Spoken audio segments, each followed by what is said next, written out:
Unajifanya una mdomo sana wewe. Hivyo vitisho baridi haviniti tumbo joto mimi.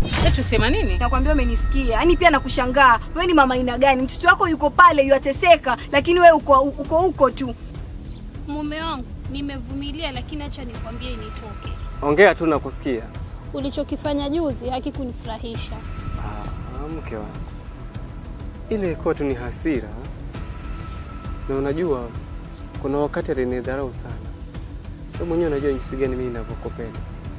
Naelewa, lakini sijirudie tena. Utanifanya nisemwe vibaya. Mara 10 uniambie mtu fulani ameniambia hivi na hivi. Nitachukua jukumu la kumueleza na sio kuchukua sheria mikononi. Tumetembelewa na mgeni hapa kijijini na sio mgeni wa kawaida kama mnavyodhania. Mkuu, nikutoe shaka. Huyo mgeni hajai hapa. Biuba, yanayosemwa ni ukweli.